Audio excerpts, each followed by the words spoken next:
안녕하세요. 아빠가 들려주는 공부. 오늘은 네 가지 성장 곡선에 대한 이야기를 하도록 하겠습니다. 이 성장 곡선을 잘 이해하면요. 재수를 할 것이냐 말 것이냐, 삼수를 할 것이냐 말 것이냐, 선행을 해야 되나 말아야 되나, 과외를 받을까 말까에 대한 이해가 깊어질 수 있을 거라고 생각이 됩니다. 어떤 사람은 선행을 해야 된다 말아야 된다라고 하기도 하고, 과외가 좋다 안 좋다고 하는 사람도 있고 그렇습니다. 그런 것들에 대해서 제가 저 자신을 돌아보면서 또 제 주위에 있는 사람들의 이야기를 들어보면서 뭐 많은 경험은 아니지만 나름대로 이제 공부를 좀 오래 했잖아요. 의사들은 좀 오래 하는 편이거든요. 뭐 다른 사람도 다 당연히 오래 하지만 저는 사실 또 그리고 그 뒤로도 사실 계속 지금도 계속 공부를 하고 있습니다. 그러면서 느껴지는 것들 같이 이야기해 보도록 하겠습니다. 네, 먼저 첫 번째 곡선은 이런 겁니다. 오른쪽은 투자한 시간 또는 투자한 노력이라고 하고요. Y쪽은 그 성과, 성적 이렇게 이야기해 볼게요. 그러면 이제 투자한 시간에 비해서 성적이 오를 것이다 또는 성과가 있을 것이다라고 보통 기대하죠. 그것이 일반적입니다. 뭐 본인도 기도하고 부모님들도 뭐 학원을 보냈다, 과외를 했다, 뭐 이렇게 학교에서 공부 열심히 시켰다 그래 뭐 그러면 이렇게 될 걸 기대하거든요. 근데 이런 경우가 어떤 때냐? 이 초등학교 공부할 때, 또 중학교도 조금 공부할 때, 어릴 때 공부할 때는 이런 곡선을 보입니다. 그러니까 안 하던 사람이 하게 될 때, 또는 이제 그 내용의 깊이가 없고, 그냥 투자 시간만에 그냥 비례해서 나오는 이런 것은 아주 초반에 이루어져요. 그래서 어릴 때 과외를 시키거나 또 공부를 잘 못하는 학생들을 이제 과외나 학원에 보내가 시키면요, 성적이 이런 쪽으로 오르는 경우가 많습니다. 그러니까 성취감이 되긴 하죠. 그 부모님도 되게 성취감 나고 학원에 잘 보냈구나, 과외를 잘 시켰구나, 또는 선행을 잘했구나. 보통 선행은 또 이제 그 어릴 때 하는 거니까 잘했구나 이런 생각이 들게 마련입니다. 이때는 보통 이런 곡선을 보여요. 그런데 이제 이게 계속되는 게 아닙니다. 그러니까 두 번째 곡선을 보겠습니다. 이제 그 다음에 이런 식의 곡선을 보내요. 이 투자 대비 시간, 그 투자 대비해서 이게 팍팍팍 이렇게 쭉 오르지 않고 한동안 이렇게 정체기를 보입니다. 정체기를 보이다가 어느 순간 팍 올라요. 정체기를 보이다가 어느 순간 팍 올라요. 근데 이 많은 사람들이 요 정체기를 잘 못 견디는 편입니다. 멘탈이 강해야 그걸 견딜 수가 있거든요. 특별히 이제 과외를 하거나 학원에 보내가지고 또는 이렇게 해서 공부를 시킨 경우는 요 기간을 못 기다린 것 같아요. 그냥 혼자 공부하는 사람들은 그냥 뭐 별로 이렇게 특별히 게 없는데 제가 돈도 써서 시간 써서 유명한 사람 붙여가지고 과외를 시켰단 말이에요. 근데 이게 뭐 한 학기 또는 두 학기 동안 이게 안 오르는 거예요. 성적이 실력도 안 오르는 것 같고 그러면 요 기간이 문제가 이제 힘드니까 뭐 다른 선생님을 바꿔볼까 다른 학원을 갖고 가볼까 뭐 이런 식으로 갈등을 많이 하는 것 같습니다. 근데 원래가 이런 거예요. 원래가 공부가 이렇게 중간에 이렇게 이게 뭐죠? 플라토를 이루게 돼 있거든요. 이거를 이해하셔야 된다고 생각됩니다. 그걸 이제 그러다가 어느 순간 또 올라요. 그런 것들을 이해하고 뭐 어떤 식이든 공부하는 걸 꾸준히 할 필요가 있습니다. 자꾸 바꾸면 이 차츰 자꾸 바꾼다고 빨리 가지 않는데도 불구하고 자꾸 바꾸는 수 있잖아요. 그렇게 바꾸는 게 그렇게 좋지 않습니다. 근데 이제 앞서서 과외나 선행이나 학원에서 이제 성적을 올렸던 사람들은 이게 안달하게 되는 거죠. 투자 대비 효과가 안 나오니까. 예, 그래서 그런 면에서는 좀 더 안 좋은 것 같습니다. 그 다음에 또 이걸 이제 이 시간을 꾸준히 잘 견디는 사람은 누굴까를 생각해 보면 이 부모님이 믿어줘야 돼요. 아이들을. 그리고 좀 이제 격려를 해줘야 되는데 부모님들이 더 안달이 나는 거죠. 본인들도 공부 잘 안 하면서 사실 제가 아는 많은 사람들 중에 학부모들이 공부하는 분은 그렇게 많지 않더라고요. 애들은 공부를 막 시키는데 자기는 영어 공부하고 수학 공부하고 물리 공부하고 화학 공부하고 뭐 이렇게 하시는 분 별로 없어요. 자기도 안 하면서 왜 애를 그렇게 하려고 하세요? 그게 정말 좋으면 자기도 해야죠. 뭐 하다못해 딴 걸 해야죠. 약간 격기를 갔는데 저희 부모님은 지금도 막 공부하세요. 지금 그 나이가 그 되셨는데 막 한자 공부하시고 서예 공부하시고 일본어 공부하시고 막 그렇게 하세요. 전 정말 감사해요. 저희 그런 부모님들한테서 받은 영향이 커요. 저도 역시 여전히 공부하고 있어요. 지금도 저는 이제 펜 글씨가 책 나빠서 그거 공부하고 있고 한자도 지금 공부하고 있어요. 뭐 다른 코딩 공부하는 건 마찬가지고 뭐 어쨌든 그런 부모님들이 자신을 믿어주면서 일관되게 꾸준히 하시는 분 있죠. 그런 분들은 이걸 극복하기 쉬워요. 왜냐하면 어차피 꾸준히 하니까 기본적인 성격도 좀 좌우되고 그 가정 환경 뭐 여러 가지 것들이 다 좌우됩니다. 요 때를 잘 견디는 거. 그래서 이제 부모님들이 너무 닥달하지 않고 꾸준히 믿어주는 거 필요하다고 생각이 됩니다. 제가 학원을 반대하거나 이런 게 아니라 하면 자꾸 바꾸는 거 그렇게 좋지 않다는 거죠. 그 다음에 또 이제 세 번째 곡선, 이게 두 번째 곡선, 이걸 이해를 해야 돼요. 그러니까 어느 정도 지나면 초반에 쭉 올라가다가 그다음부터 이렇게 안 올라가는 때가 있다는 거예요. 예, 그거를 이해하고 기다려줄 필요가 있는데 그걸 못 기다리면 힘들다. 아이들도 힘들고 부모님도 힘들고 그렇죠. 그럼 그럴 필요가 없어요. 그 다음에 이제 보여드리고 싶은 것이 이 곡선입니다. 이게 좀 전에 보셨던 곡선이죠. 중간중간에 이렇게 고원이 있다, 평지가 있다는 걸 이해하셔야 된다는 거예요. 근데 이 평지도 몇 가지 타입이 있습니다. 요거 있죠. 요거 빨간 곡선. 이 빨간 곡선은요. 그 성적이에요. 성적. 근데 어느 정도 상위권 점점 중위권 상위권 올라가면요. 팍팍 올라가도 이렇게 눈에 띄지가 않습니다. 특히 성적 중에서 등수 같은 경우는요. 중위권에서 이렇게 올라가는 거는 뭐 한 번에 뭐 10, 뭐 30 이렇게 올라갈 수 있죠. 근데 점점 올라갈수록 이제 극단에 가기 때문에 다들 열심히 하는 애들이라서 이 성적이 그렇게 빨리빨리 안 올라요. 근데 그걸 되게 힘들어하는 거예요. 그걸 옛날에는 잘 올랐으니까. 어떤 학원에 지난번 어떤 A 학원에 갔는데 잘 올랐는데 B 학원에 가는 건 잘 안 오른다. 그러니까 이게 바꿔야 되나 말아야 되나. 어떤 참고서를 쓰면 잘 오르는데 안 오른다. 이렇게 생각하거든요. 근데 그건 옛날에 올랐던 거고 지금은 이제 어느 정도 계속 올랐기 때문에 이렇게 팍팍 안 올라요. 근데 그거를 이해를 못하고 자꾸 옛날처럼 이제 팍팍 오르는 걸 기대하기 때문에 힘든 것 같습니다. 그래서 조금밖에 안 오른다. 성적도 조금밖에 안 오르고 그 20등에서 10등 오르는 건 쉽죠. 10등에서 5등 가면 더 힘들어요. 5등에서 1등은 당연히 힘들죠. 그런 걸 생각해 보면 그냥 꾸준히 기다려주는 게 필요합니다. 그래서 이런 곡선을 이해할 필요가 있어요. 아 원래 그렇다. 원래 그렇다. 사실 이해할 필요가 있어요. 그럼 또 이제 그런데 그 반면에 이런 곡선이 있습니다. 이런 곡선. 시간이 지나면 지날수록 팍팍팍 올라가는 게 있어요. 이거를 이해해야 됩니다. 이거는 뭐냐? 이건 등수가 아니에요. 나타난 어떤 등수라든지 시험 성적이 아니고 이거는 그 공부를 할 때 느껴지는 깨달음 같은 겁니다. 깨달음, 기쁨, 뭐 이런 거예요. 이런 걸 저는 이제 공부 지식의 연쇄 반응이라고 이제 이름 짓고 싶어요. 뭐 생각해 보세요. A라는 걸 알았는데 B라는 걸 알았어. 근데 다음에는 C라는 걸 공부할 때 A라는 걸 안 것이 이걸 C를 알았기 때문에 더 쉽게 이해되는 그런 게 있어요. 그러면 수학에서 뭘 배웠는데 그것이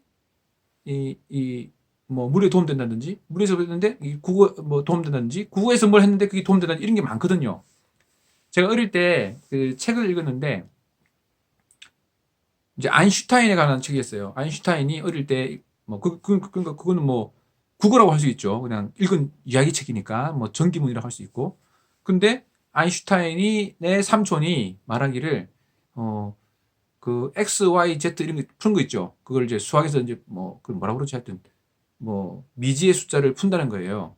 근데 그 삼촌이 그 수학자였는데 그 어린 아인슈타인에게 이렇게 표현했다는 거예요. 아, X라는 게 있으면 그 X라는 거가 뭔지를 알고 싶으면 X를 외롭게 혼자 있도록 두면 X가 뭔지가 나타난다. 이렇게 표현했다는 거예요. 상당히 문학적인 표현이죠. 그리고 뭐 우리 일상생활 느끼시는 거잖아요. 내가 누군지 알려면 내가 혼자 있을 때 보면 안다. 이런 거잖아요. 그래서 우리가 이제 X를 알고 싶을 때는 X가 뭐 3 곱하기 X면 3을 나눠보면 양쪽으로 3을 나눠보면 X가 남잖아요. 그러면 알게 되고 X 더하기 3이면 양쪽에 3을 빼보면 X가 뭔지를 알게 되고 그런 거잖아요. 그거를 약간 문학적으로 표현한 거예요. 근데 그런 것들을 제가 어릴 때 읽었거든요. 근데 그게 뭔가를 몰랐어요. 수학에 대해서 잘 모르니까. 근데 나중 되니까 아 이게 이 말이구나 하는 걸 알게 되더라고요. 이건 뭐 적절한 예인지는 모르겠어요. 근데 어쨌든 하나를 알고 하나를 아는데 그 다음 세 번째 거 알 때는 앞에 것이 뒤에 거를 도와줘요. 공부하는 습관도 들었고 지식이 이제 파급 효과가 있어가지고 그 연쇄 반응처럼 훨씬 더 빨리 쉽게 알게 되는 거죠. 그런 효과 때문에 실제 그 지식 내지는 그 알아가는 기쁨 이런 것들은 사실은 이 초록색 그래프처럼 점점 가팔라져요. 이렇게 샥 올라가는 거죠. 근데 그게 성적으로 반영되지는 않는다는 거예요. 성적은 상대적인 평가고 뭐 수학 문제도 뭐 국어 영어 문제도 마찬가지니까요. 100점 이상은 없잖아요. 그러니까 이제 올라갈 데가 없는 거예요. 그러다 보니까 이제 사람들이 자꾸 성적이나 뭐 등수에게 그거를 성취도로 평가하면 목표를 그걸로 세우면요. 이게 힘들어져요, 이렇게. 순간 잠깐 실수했는데 성이 떨어지잖아요? 그럼 그 실력이 떨어진 게 아니거든요.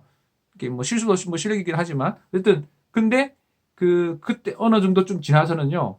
그 등수나 점수를 가지고 자신의 그걸 평가하면 안 돼요. 그냥 깨닫는 기쁨, 알아가는 즐거움, 그 알게 되는 그 어떤 지식의 양, 이런 걸 가지고 그 학업 성취를 평가해야 돼요. 스스로도 그렇고 부모님도 그렇고 그렇게 할 때 공부를 지속할 수 있는 원동력이 되고 또 재밌게 공부할 수 있어요.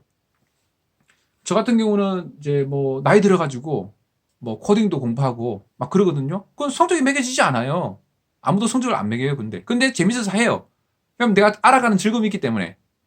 뭐 딴 것도 마찬가지죠. 여러 가지가 있는데 뭐 제가 엑셀 공부도 하고 뭐 다른 거 많이 공부하는데 그 의학 공부 당연히 하고.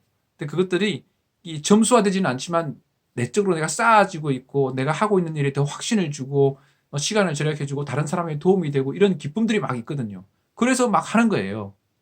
근데 그런 기쁨들과 그런 어떤 성취감을 아이들이 계속 부여할 수 있도록 어느 정도 성적이 되면 이제 약간 이제 기쁨이 되는데 그 다음부터는 이제 성적으로 등수로 기쁨을 환산하려고 하지 말고 그 내적 기쁨으로 바꿔줄 필요가 있어요. 그러면 평생 이 초록색 그래프 같은 그렇게 성장할 수가 있는 거죠. 네, 그래서 이제 빨리 빨간색 성적은 빨간색이더라도 내적 기쁨, 내적 만족도 이거는 뭐 표현할 길은 없지만 이런 초록색 그래프를 갖고 간다는 걸 이해하고 그것으로 자신을 평가할 수 있도록 봐줄 필요가 있어요.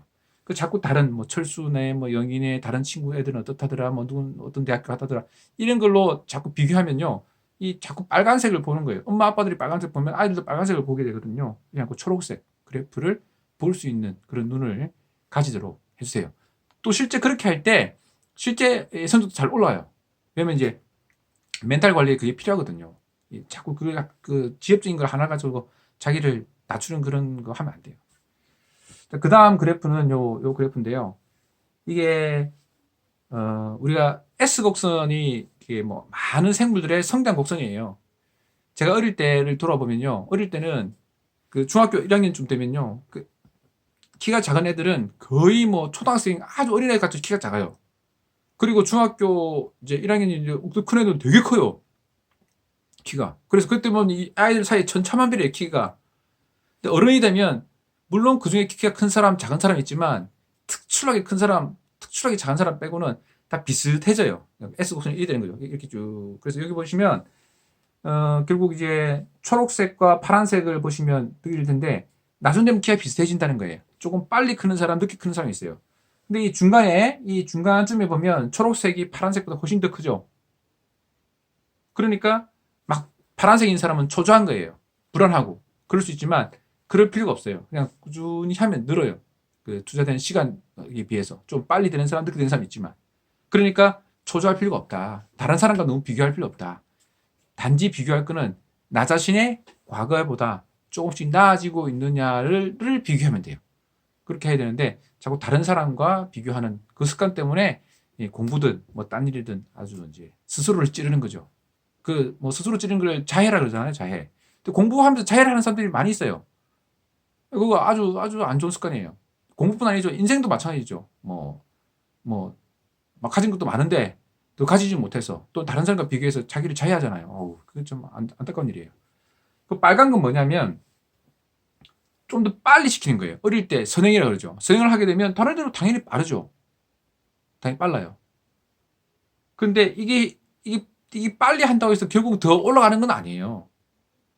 자, 그러면 이런 마음을 갖고 계신 분이 있어요. 그 중간 단계에서 요즘 보면 선행을 했으니까 다른 애보다 더 뛰어나잖아요. 그래서 그 다른 사람도 뛰어난 그 만족감이 있다는 거예요. 그래서 자신감도 있고 뭐 이런 것들 주고 싶다 이런 부모님들이 있으신 것 같아요. 그래서 선행을 많이 시키거든요. 사실 저희 아이들도 선행해요 지금. 그 중학생인데 고등학교 공부하고 그래요. 근데 하고 싶어 해야 하는 거죠. 근데 만약 억지로 이렇게 선행하게 되면요 나중에 공부가 재미없어질 거예요. 그리고 다른 사람과 비교하는 습관을 자꾸 받게 되면 그 학창 시절 사실은 뭐 초등학교 빼고 뭐 중학교 고등학교 6년이거든요. 그리고 이제 고등학교 3년 정도는 선행 효과가 안 나타나요. 그다음에 다 아주 작기 때문에 그게 끝물에 가가지고 이게 뭐 선행했다고 해서 득은 게 아니에요. 근데도 불구하고 그 몇 년을 조금 기쁨을 맛보자고 자꾸 선행해가지고 다른 사람보다 좀 잘하는 느낌 갖게 하는 거 저는 그걸 바람직하지 않다고 생각해요. 그래서 선행, 뭐 예습한다는 면에서 선생님 강의를 집중하는데 이렇게 잘 이해한다는 면에서는 좋지만 그 뭐 한 달치, 두 달치, 석 달치, 뭐 1년치 이렇게 선행하는 거 뭐가 도움되겠어요? 그러면 수업 시간 재미가 없어요. 제가 그 유튜브에서 어떤 외고 출신인데 거의 그 반배치고사에서 꼴찌했다가 마지막엔 수능 만점 맞았다 그래서 인터뷰 몇 번 나온 사람이 있어요. 그리고 그 친구는 선행을 하나도 하지 않았다. 그 사람의 그 인터뷰와 그 간증을 본 적이 있거든요. 근데 그 사람의 이야기는 뭐냐? 그 사람 그 학생 지금은 이제 뭐 대학생 됐겠죠. 몇 년 전이니까 1, 2년 얼마 안 됐어요. 아마 아시는 분도 있을 거예요. 예, 그 친구가 이제 관찰해 보니까 수업 시간에 다른 애들이 자더라는 거예요. 왜? 선행을 했기 때문에 재미가 없는 거예요. 학교 선생님 수업이. 그러니까 그 집중이 안 되는 거죠. 그러니까 잔다는 거예요. 근데 또 저 다른 이제 뭐 연고 TV나 이제 서울대 학생들 이렇게 이런 걸 보니까 자기는 선행하길 잘했다고 생각하더라고요. 선행하니까 뭐 다른 사람 더 선행을 했기 때문에 한두 과목은 수학이나 영어나 뭐 이런 것들은 여유가 있다는 거예요. 수업할 때. 그래서 공부할 때 여유가 있다. 뭐 그런 면도 있다고 생각돼요. 그러니까 미리 그 고등학교 때 바쁘게 막 할 거를 미리 땡겨서 했기 때문에 좀 여유가 있더라. 고등학교 때. 뭐 그런 면도 있을 수 있어요. 그러니까 뭐 성의 장단점이겠죠. 근데 어쨌든 선행을 통해서 공부에 재미가 없게 만들어버리면 안 된다. 뭐 그런 생각이 듭니다. 그래서 선행 뭐 저는 뭐 크게 뭐 반대하지 않고 크게 싫어하지도 않아요. 뭐 자기가 좋아하고 뭐 즐겨 하면 뭐 할 수도 있는 거죠. 예. 근데 뭐 안 하는 애를 억지로 한다든지 또는 다른 사람보다 잘하겠다고 생각하지 말고 얘가 수학에 관심이 보이는구나. 수학을 좋아하는구나. 그럼 수학 좀 더 하지 뭐. 지금 하고 있는 수학이 재미가 없어. 중학생인데 중학교 수학이 너무 쉬워서 재미없어. 그러면 선행하면 돼요. 중학교도 잘 못 따라가는데 막 선행하려고 그렇게 하지 말고 지금 중학교 영어도 잘 못하는데 막 더 선행하려고 하지 말고 지금 하고 있는 것이 너무 쉬워서 재미가 없다고 하는 경우에는 선행하는 것이 도움이 될 것이다. 그건 저는 그렇게 생각하고 있습니다. 그래서 이제 네 가지 곡선을 했고 여기서 곡선을 보면서 또 느낄 수 있는 게 이게 성장하려면요. 기본적으로 고등학교 교과서를 잘 끝내려면 중학교는 웬만큼 된 상태에서 끝내면 얼마간의 시간이 필요하다는 거예요. 그러니까 제가 생각할 때는 고등학교 교과과정 딱 3년을 꽉 채워서 공부를 했다 그러면 자기의 맥시멈이 나온다고 생각돼요. 그러니까 난 고등학교 3년 동안 진짜 열심히 했다. 이런 사람 재수한다고 해서 더 오를 가능성이 별로 없다고 생각해요. 근데 나는 고등학교 때 별로 열심히 하지 않았다. 재수도 하는 동안 열심히 하겠다. 그러면 이제 오를 가능성이 있겠죠.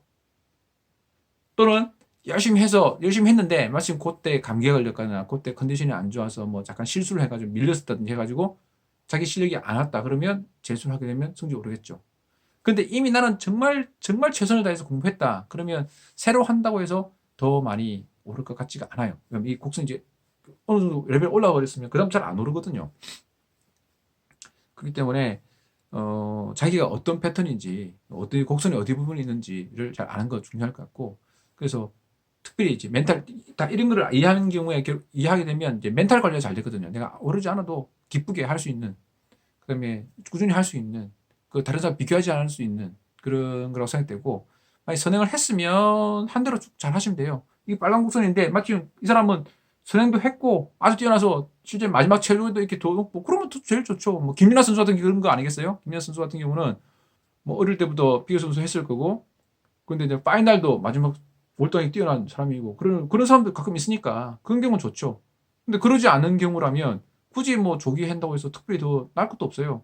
뭐 아이들 뭐 그게 뭐 힘들고 돈 들고 뭐 필요한 것들이 그 배워야 될 마땅히 그때 어릴 때 배워야 될 걸 못 배우는 수도 있으니까 그러니까 이제 뭐 적절히 아이들의 성향에 따라서 자기들이 뭘 좋아하느냐에 따라서 뭐 해주면 좋겠죠. 네, 그렇습니다. 그래서 뭐 이거 절대적인 거 아니에요. 예, 절대적인 제가 뭐 교육학을 전공했다든지 아이들 성적은 뭐 수천 명의 그 아이들을 상담해 보고 나서 얻은 결론은 아니고 제 주위에 있는 몇 안 되는 사람들을 가지고 제가 생각했던 겁니다. 그러니까 너무 신뢰를 갖지 마시고 어쨌든 꾸준히 열심히 하시면 좋겠습니다. 예, 감사합니다.